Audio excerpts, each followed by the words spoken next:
یہ 8 ذی الحجہ کو حج کے احرام باندھ کر فجر کی نماز کے بعد پھر وہاں سے کوچ کر کے مینا میں آ جانا ہے۔ چنانچہ مینا میں آ کر زوال سے پہلے وہاں پر پہنچیں،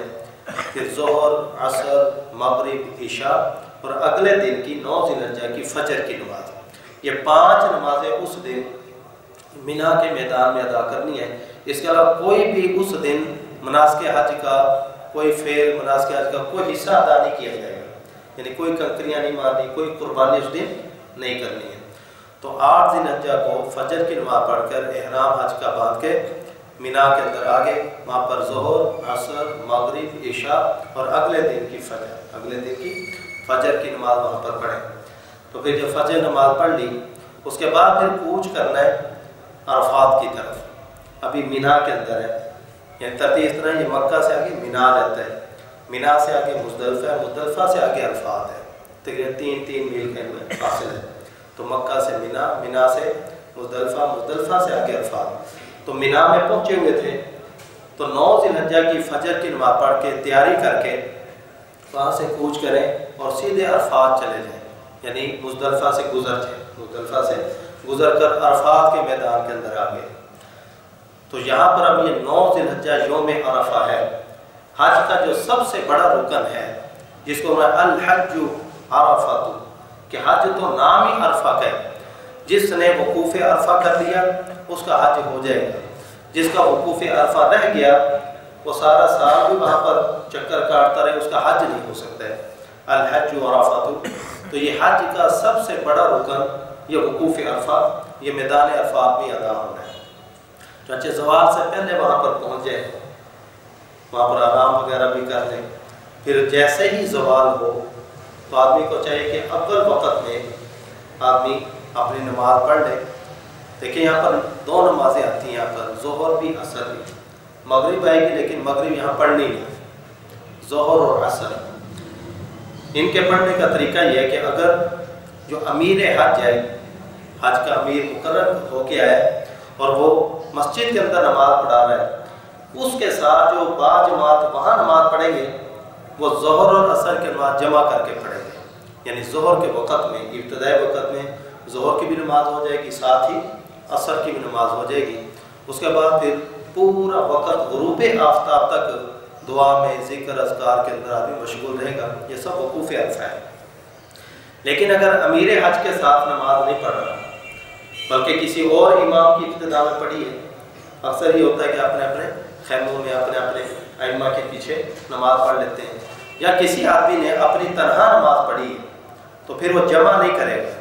بلکہ ظہر کی نماز ظہر کے وقت میں اور عصر کی نماز عصر کے وقت میں پڑھی جائے گی۔ لہذا اگر امیر حج کی ابتدا میں پڑھے پھر ظہر اور عصر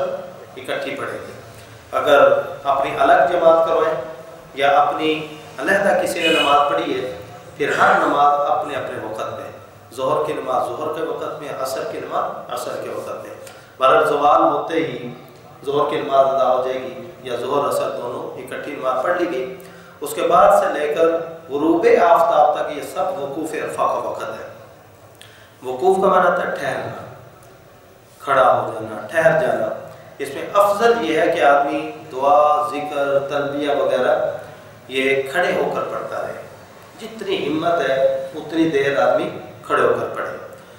یہ سب سے افضل ہے۔ لیکن اگر تھک جائے بیٹھ بھی سکتا ہے، بیٹھے بیٹھے بھی تھک جائے تو لیٹ بھی سکتا ہے، اٹھتے بیٹھتے وہاں پر ذکر چل پھر بھی سکتا ہے، تو وہاں پر ذکر اذکار کرتا رہے، تلبیہ بھی پڑھتا رہے۔ تلبیہ وہاں سے جو 8 ذی الحجہ فجر سے شروع کیا یہ سارا یہ تلبیہ پڑھتے آئیں گے۔ اور ایک بات بیچ میں یہ بھی آ گئی کہ 9 ذی الحجہ کی فجر سے لے کر 13 ذی الحجہ کی عصر تک ان میں ہر فرض نماز کا تکبیر تشریق بھی پڑھنی ہے۔ اللہ اکبر لا الہ الا اللہ واللہ اکبر وللہ الحمد، یہ ایک ہی مرتبہ ہے، ہر فرض نماز کے بعد ایک مرتبہ یہ تکبیر تشریق بھی پڑھی جائے گی۔ اس کے علاوہ تلبیہ کی کثرت کی جائے، اس کے علاوہ تسبیح، تکبیر، جو ذکر اذکار تلاوت آدمی کرنا چاہے کرے۔ تو زوال کے بعد نمازیں پڑھ کے غروب آفتاب تک دعا میں، ذکر اذکار میں، تلاوت میں آدمی مصروف رہے گا۔ جتنا ہمت سے کھڑے ہو کے کر سکتے ہیں اتنا کھڑے ہو کر یہ آدمی دعا ذکر کرے، بیٹھ بھی سکتا ہے، لیٹ بھی سکتا ہے، چل پھر بھی سکتا ہے۔ پھر جب غروب آفتاب ہو گیا، غروب آفتاب کے بعد وہاں سے نکلنا ہے۔ بعضیں غلطی کرتے ہیں جلدی کے اندر کہ غروب آفتاب دیکھنا کبھی ہونے والے ہیں، اس سے پہلے نکل ہے۔ اگر غروب آفتاب سے پہلے آدمی عرفات کی حدود سے نکل کر مزدلفہ میں آ گیا اور پھر واپس بھی لوٹ کر نہیں گیا، رات کو عرفات کے میدان میں نہیں گیا، یعنی غروب آفتاب سے پہلے نکل ہے، اس کا فریضہ تو ادا ہو گیا وقوف عرفات، لیکن یہ بھی اس کے ذمہ واجب ہے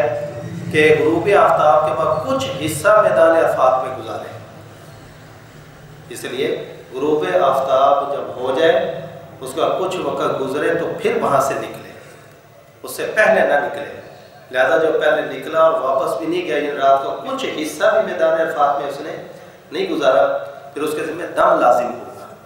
اسے اس دم سے بچنے کے لیے آدمی کو چاہے کہ غروب آفتاب کا جو یقین ہو جائے کہ سورج ڈوب چکا ہے اور آگے مغرب وقت داخل ہو گیا، جب اس وقت وہاں سے نکلے مغرب کی نماز پڑھے بغیر، یہ آدمی پر واجب ہے کہ مغرب کی نماز آج نہیں پڑھنی۔ دیکھو یہی تو سکھایا جا رہا ہے کہ سب کچھ اللہ کے حکم میں، حالانکہ دیکھو نماز کی کتنی تاکید ہے وقت پر پڑھنے کی، میں کہ جو بلا عذر ایک نماز کو دوسرے وقت میں ٹال کے پڑھے وہ کبیرہ گناہوں میں سے ایک گناہ کے دروازے پر پہنچ گیا۔ لیکن یہاں آج کہا جا رہا ہے کہ مغرب کی نماز وقت پہ نہیں پڑھنی، وقت داخل ہو گیا وہاں سے کوچ کریں، مزدلفہ میں آ جائے، جب عشاء کا وقت داخل ہو جائے، کہ عشاء کا وقت داخل ہو جائے تو پھر مغرب اور عشاء کی نماز جمع کر کے پڑھنا یہ واجب ہے۔ اب چاہے امام حج جو ہے اس کی اقتداء میں پڑھے تب بھی جمع کرے گا، چاہے اپنی جماعت کروائے تب بھی جمع کریں گے، چاہے الگ انفرادی طور پر کسی نے پڑھی ہے تب بھی عشاء کے وقت میں مغرب اور عشاء کی نماز جمع کر کے پڑھیں گے۔ پہلے مغرب کے 3 فرض، دوران سنتیں نہیں پڑھنی، مغرب کے 3 فرض، پھر اس کے بعد اگر مسافر ہو تو عشاء کے 2 فرض، اگر مسافر نہیں، جیسا کل طلع تھا 15 دن یا اس سے زیادہ اس کو اقامت کا موقع مل چکا ہے تو پھر وہ مقیم ہے، پھر اپنے 4 رکعتیں پوری پڑھے گا، مغرب کے 3 پڑھ کے پھر عشاء کی 4 فرض پڑھ کے سنتیں وطر وغیرہ وہ بعد میں آدمی پڑھے گا، درمیان کے اندر کوئی سنت نفل نہیں پڑھی جائیں گی، تو مغرب اور عشاء کو جمع کر کے پڑھا جائے۔ تو مغرب عشاء جمع کر لی، پھر یہ رات مزدلفہ ہی میں گزاریں گے۔ ہم مزدلفہ کے اندر وہاں پر کوئی خیمہ شیمہ نہیں ہوتا، کھلے آسمان کے نیچے ہوتے ہیں، اس میں آدمی آرام کرنا چاہے آرام بھی کرے، ذکر اذکار کرنا چاہے، تلاوت کرنا چاہے، عبادت، وہ بھی سارے افعال کر سکتا ہے۔ پھر جیسے ہی فجر صادق طلوع ہو جائے، جیسے ہی فجر صادق، یہ 10 ذی الحجہ کی رات شروع ہو چکی ہے، 9 ذی الحجہ کا دن گزر گیا، یا کہ 10 ذی الحجہ کی رات شروع ہو گئی۔ ایک بات یہاں پر یہ بھی سمجھ لو کہ وقوف عرفہ کا جو وقت ہے جس کے اندر میدان عرفات میں ایک لحظہ کے لیے بھی پہنچنا یہ فرض ہے، اگر نہیں پہنچا تو آدمی کا حج نہیں ہوگا۔ وہ 9 ذی الحجہ کی زوال کے وقت سے لے کر، 9 ذی الحجہ کے زوال کے وقت سے لے کر یہ 10 ذی الحجہ کی جو رات ہے اس کے آگے فجر صادق کے طلوع ہونے تک، یعنی اگلی رات بھی یہ اس کے حکم میں اس کے تابع، پچھلے دن کے تابع ہے۔ ورنہ عام طور پر اسلام کے اندر یہ ہے کہ رات پہلے آتی ہے دن بعد میں، لیکن یہاں اللہ تعالیٰ یہ سہولت رکھی ہے کہ ایام حج کے اندر یہ جو درمیان کے اندر راتیں آ رہی ہیں، ان راتوں کو حکم کے اعتبار سے پچھلے دن کے تابع کر دیا کہ پچھلا جو دن تھا اس دن کے جو افعال آدمی نے دن میں کرنے تھے وہ نہیں کر سکا تو اگلی رات میں کر سکتے ہیں۔ لہذا وقوف عرفہ ویسے غروب آفتاب تک ہوتے ہیں نا، لیکن نہیں کر سکا تو رات کے اندر بھی کسی بھی پہر میں اگر آدمی وہاں سے گزر بھی گیا، کیا اس کو میدان کا علم بھی نہیں تھا، لا علمی کے اندر بھی وہاں سے اس کے قدم گزر گئے، تب بھی اس کا وقوف عرفہ ہو گیا، تب بھی اس کا وقوف عرفہ۔ چانچہ ایک صحابی ہے، انہیں علم نہیں تھا کہ وہ میدان عرفات کون سا ہے، وہ مزدلفہ کے اندر آپ نے صاحب کو آ کر ملے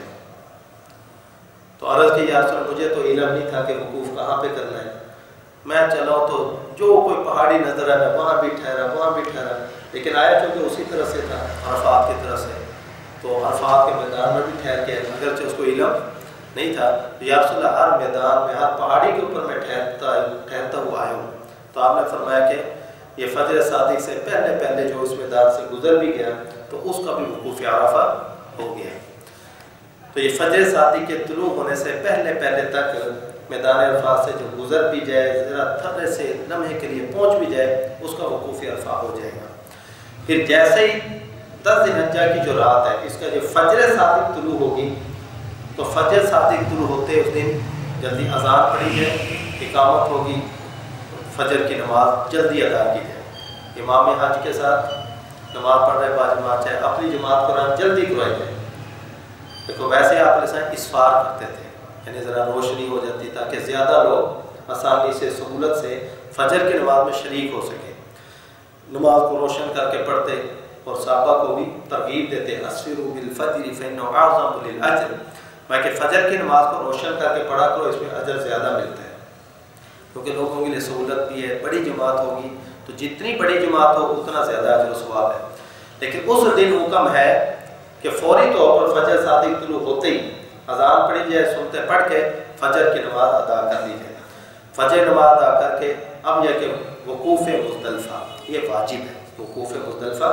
واجب ہے، اس میں بھی اسی طرح کھڑے ہو کر جتنی ہمت ہو کھڑے ہو کر دعا کرے، ذکر اذکار کرے، بیٹھ بھی سکتا ہے، لیٹ بھی سکتا ہے، چل پھر بھی سکتا ہے، مزدلفہ کے میدان کے اندر رہے، مزدلفہ کے میدان کے اندر، یہاں تک کہ جب سورج طلوع ہونے کے قریب ہو،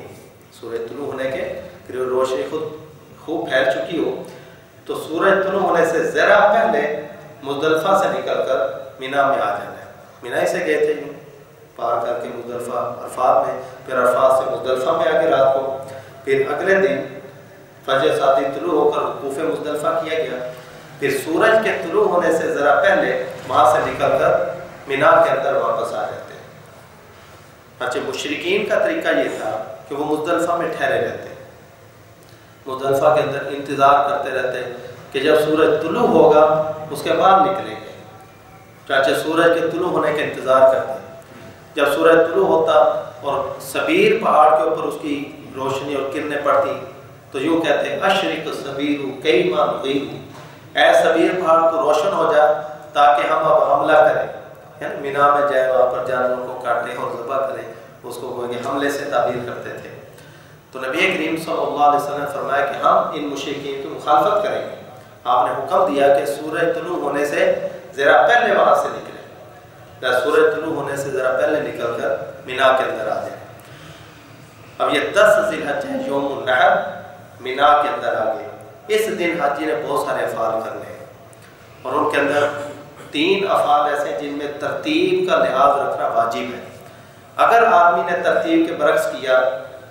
چاہے بھول کر چاہے جان بوجھ کر، اس کے اوپر دم لازم ہوگا۔ ان سے پہلا فعل ہے رمی جمار، یعنی جمرہ عقبہ کی رمی، اس کی تفصیل بات بیان کرتا ہوں، جمرہ عقبہ کی رمی، رمی کے بعد قربانی، کیونکہ آدمی نے حج تمتع کی ہے تو حج تمتع کرنے والوں کے اوپر حج کی بھی قربانی واجب ہوتی ہے۔ تو پہلے رمی جمار، دوسرے نمبر پر قربانی، اور تیسرے نمبر پر سر کا مڈانا یا بالوں کا کٹانا، جس کو حلق یا قصر کہتے ہیں، حلق یا قصر۔ ان 3 افعال کے اندر ترتیب واجب ہے۔ تو پہلے رمی کی جائے گی جمرہ عقبہ کی، اس کو 7 کنکریاں ماریں گے، اس کے بعد قربانی، اس کے بعد سر کا مڈانا یا بالوں کا کٹانا۔ ان 3 افعال کو ترتیب سے کریں گے۔ اگر ان کی ترتیب میں برعکس کیا، آگے پیچھے بھول کر اگر ہوا تو گنہگار تو نہیں، لیکن دم پھر بھی واجب ہے۔ اگر جان بوجھ کے کرے گا تو پھر گنہگار بھی ہوگا، دم بھی واجب ہوگا۔ چاچے حضرت عبداللہ ابن عباس رضی اللہ تعالیٰ عنہ، ان کا فتویٰ یہی ہے، من قدم شیئا من حجی او اخرہ فلیحرق لذالک دما، میں کہ حج کے ان افعال میں جس نے کوئی فعل مقدم کر دیا یا مؤخر کر دیا تو اس کی وجہ سے وہ خون بہائے، یعنی اس کے اوپر ایک خون کا بہانا، یہ دم دینا اس کے ذمہ لازم ہو جائے گا۔ اب ان 3 افعال کی ذرا تفصیل سمجھ لیجئے۔ تو پہلا فعل ہونا ہے رمی جمار، تو 10 ذی الحجہ کو صرف جمرہ عقبہ کی رمی ہوگی، وہاں مینا کے میدان کے اندر، وہاں پر 3 جمرات ہیں، پہلے 3 ستون بنے تھے، اب 3 دیواریں ہیں اور 3 منزلیں ان کے ساتھ تعبیر کر دی ہیں تاکہ کنکریاں مارنے والوں کو آسانی رہے، تو ان کو جمرات کہتے ہیں۔ جمرہ سے کہتے ہیں کنکری کو، رمی جمرہ، رمی جمار، کنکری پھینکنا، کنکری، تو جن دیواروں کے اوپر کنکری پھینکتے ہیں ان کو بھی جمرات کہہ دیتے ہیں۔ تو یہ 3 ہیں۔